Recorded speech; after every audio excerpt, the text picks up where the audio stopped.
Hello friends, good morning. આપણે topic ચાલી રહ્યો છે એડિટિંગ અથવા તો કરેક્શન, જે આપણને 4 થી 5 માર્ક્સનો પૂછાતો હોય છે. તો એની અંદર આપણે 2 ટોપિક જોયા. પ્રોનાઉન્સ જોયા લાસ્ટ લેક્ચરમાં, એના પહેલાં આર્ટિકલ જોયા હતા. આજે આપણે રિલેટિવ એડવર્બની વાત કરશું. રિલેટિવ એડવર્બ એટલે ક્રિયા વિશેષણો. રિલેટિવ એડવર્બ શું છે મિત્રો? તો સૌથી પહેલાં વાત કરીએ વેર, વેન અને વાય. ક્યાં, ક્યારે અને શા માટે. વેર પ્લેસ દર્શાવે છે, વેન છે ટાઈમ દર્શાવે છે, અને વાય છે રીઝન દર્શાવે છે. મિત્રો આપણે ખાલી જગ્યામાં લખવાના છે અથવા તો કરેક્ટ કરવાના છે, એટલે ધ્યાન રાખજો કે ખાલી જગ્યાની આગળ કોઈ પ્લેસ આપેલું હોય અથવા તો પ્લેસનું નામ આપેલું હોય તો ખાલી જગ્યામાં વેર લખવું, ટાઈમ આપેલો હોય તો વેન લખવું, અને રીઝન આપેલું હોય તો વાય લખવું.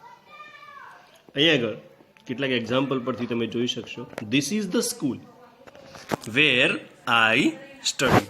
જો અહીંયા આગળ સ્કૂલ લખ્યું છે, માટે આપણે લખ્યું where. Do you know the time? જો આગળ ટાઈમ લખેલું છે, માટે લખ્યું when. He is free. I don't know the reason. જો અહીં રીઝન લખેલું છે, માટે લખ્યું વાય.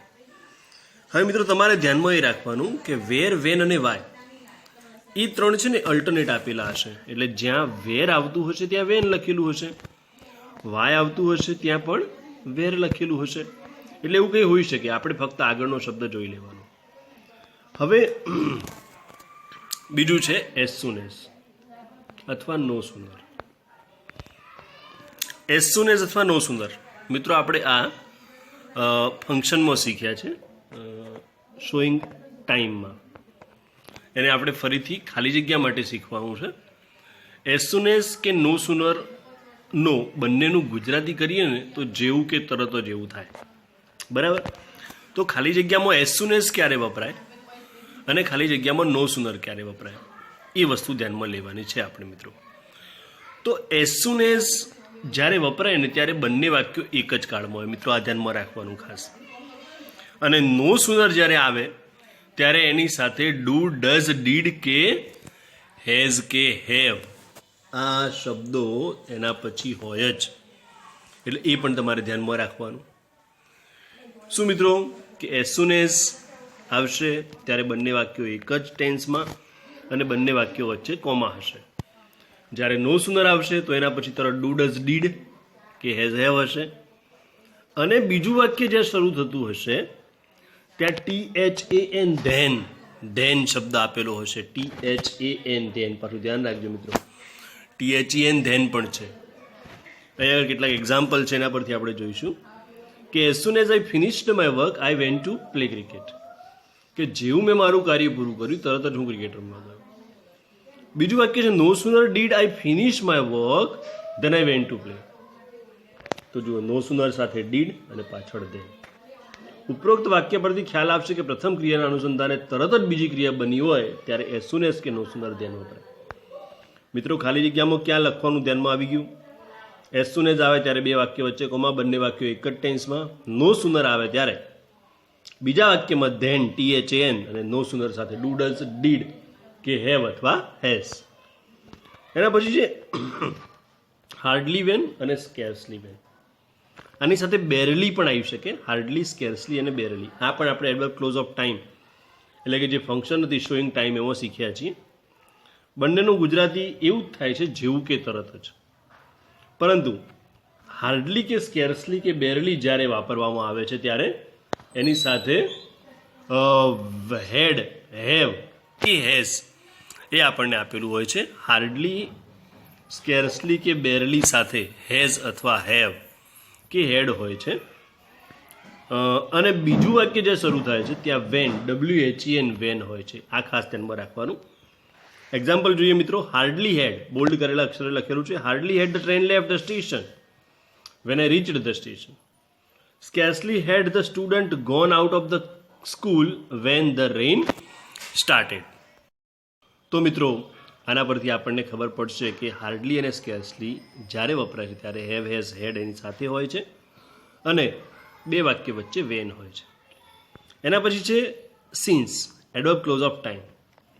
સિન્સ એટલે ત્યારથી, કોઈ ભૂતકાળનો ચોક્કસ સમય. સિન્સ સાથે આખું વાક્ય હોય ને તે હંમેશા ભૂતકાળમાં જ હોય મિત્રો, એ ધ્યાનમાં રાખવાનું. સિમ્પલ પાસ્ટ ટેન્સનું વાક્ય હોય, અથવા તો સિન્સ સાથે કોઈ પાસ્ટનો સમય હોય, કોઈ સાલ આપેલી હોય, કોઈ દિવસ આપેલો હોય કે કોઈ મંથ આપેલો હોય. એક્ઝામ્પલમાં જોઈએ એ પહેલાં બીજી એક વાત કરી દઉં કે સિન્સ છે ને એ મોટે ભાગે પૂર્ણ વર્તમાનકાળ કે ચાલુ પૂર્ણ વર્તમાનકાળમાં વપરાતું હોય છે. વાક્યની શરૂઆતમાં આવે ત્યારે સમય દર્શાવે છે, અપવાદ છે.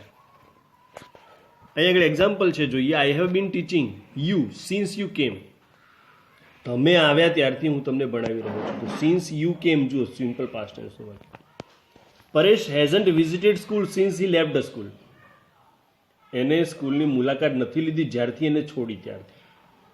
એટલે સિન્સ છે ચોક્કસ સમય દર્શાવે, ત્યાં કોઈ સાલ કે દિવસ કે મંથ પણ હોઈ શકે.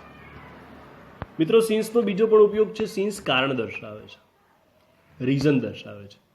રીઝન દર્શાવે છે ત્યારે બીકોઝની જગ્યાએ આવી શકે છે, પણ જે કારણ દર્શક વાક્ય છે એની સાથે લખાય છે અને વાક્યની શરૂઆત સિન્સથી થાય છે. અહીંયા આગળ વાક્ય આપ્યું છે, જુઓ. દાખલા તરીકે, since I am tired I haven't finished my work.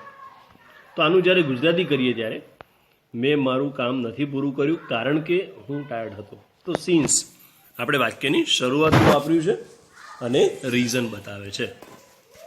મિત્રો એના પછી છે સો ધેટ અને સચ ધેટ. આપણે સો ધેટ અને સચ ધેટ શીખી ગયા એડવર્બ ક્લોઝ ઓફ રિઝલ્ટમાં, અને શોઈંગ રિઝલ્ટ એવી ફંક્શન હતી. તો સો ધેટ અને સચ ધેટ જેનું ગુજરાતી થાય છે કે જેથી, બરાબર. હવે સો ધેટ અને સચ ધેટમાં શું ધ્યાનમાં રાખવાનું કે સો સાથે હંમેશા વિશેષણ હોય અને સચ સાથે હંમેશા નાઉન હોય. સો સાથે વિશેષણ હોય અને સચ સાથે નાઉન હોય. આનાથી પણ સિમ્પલ કહી દઉં તો સો પછી આર્ટિકલ એ અથવા એન ના આવે અને સચ પછી એક વચન હોય તો આર્ટિકલ એ અથવા એન આવે છે. વાક્ય જોઈશું એટલે ખબર પડશે આપણને.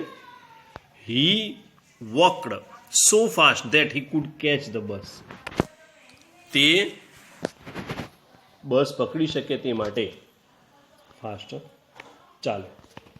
He walked in such a way, જો such a way that he could catch the bus. તો મિત્રો સો ધેટ અને સચ ધેટ, સો અને સચ આટલું જ ધ્યાનમાં રાખવાનું. સો પછી આર્ટિકલ ન હોય, સચ પછી આર્ટિકલ હોય. ધો, હાવેવર અને as, adverb clause of contrast, showing contrast ફંક્શનમાં આપણે શીખી ગયા એને. હવે આમાં શું ધ્યાનમાં રાખવાનું? બધાનું ગુજરાતી એ જ છે કે જો કે છતાં પણ, પરંતુ ધો ક્યાં આવે, હાવેવર ક્યાં આવે ને એઝ ક્યાં આવે? એક સિમ્પલ વાત કરી દઈએ તો ધો પછી કરતા હોય, હાવેવર પછી વિશેષણ હોય અને વિશેષણ પછી એઝ હોય. ધો પછી કરતા હોય, હાવેવર પછી વિશેષણ હોય અને વિશેષણ પછી એઝ હોય. પછી વાક્યમાં કોમા હોય ને બીજું વિરોધાભાસ દર્શાવતું વાક્ય હોય.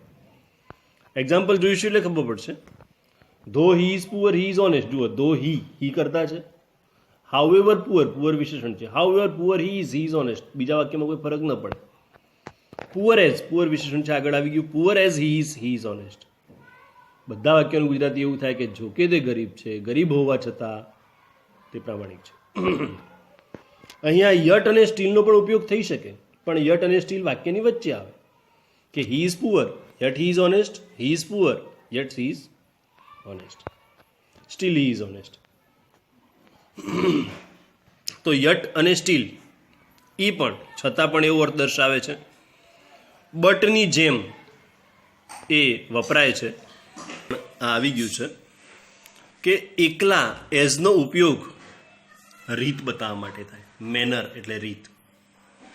તમારે એટલું ધ્યાનમાં રાખવાનું કે કોઈ રીતની આપણે કમ્પેરિઝન કરતા હોઈએ કે એ કામ કરે છે જેમ બીજો કામ કરે છે, તો એ રીત છે, કામ કરવાની રીત છે, તો એ દર્શાવવા માટે. દાખલા તરીકે મીના ડ્રોઝ એઝ હર ટીચર ડ્રોઝ. મીના ડ્રો કરે છે જેમ તેના ટીચર ડ્રો કરે છે, એટલે જેમ એવો ગુજરાતી થાય એનું. અને એઝ ની સાથે કરેક્શનમાં પૂછાતું હોય છે એઝ ઇફ. તો એઝ ઇફ કેવી રીતે વપરાય છે મિત્રો? કે એઝ ઇફ એટલે જાણે કે. એઝ ઇફ પછી બીજું વાક્ય આવે ને એમાં વેર આવવું જોઈએ, આપણે ખાસ ધ્યાનમાં રાખવાનું છે. અને એને મેકિંગ સપોઝિશન અથવા તો સપોઝિશન પણ કહેવામાં આવે છે. એઝ ઇફની ખાલી જગ્યા તરત ખબર પડી જાય. જુઓ એક્ઝામ્પલ જુઓ કે she works as if she were super model. તો એઝ ઇફ આપણી તો પાછળ વર આવ્યું. એ જ રીતે she looks as if she were rich. જુઓ વર એઝ ઇફ એટલે એઝ ઇફ હોય ત્યાં વર હોય. Manish plays cricket as if he were Sachin Tendulkar. તો એઝ ઇફ સાથે વર. આ મિત્રો તમારે ધ્યાનમાં રાખવાનું છે. અને આટલા એડવર્બ ક્લોઝ છે અને એ આ રીતે વપરાય છે. આની ખાલી જગ્યાઓમાં પૂછાય છે, એટલે એક્સરસાઇઝમાં આપણે ખાલી જગ્યાઓ પણ જોઈશું. તો આ ટોપિક અહીં પૂરો થાય છે. Thank you very much.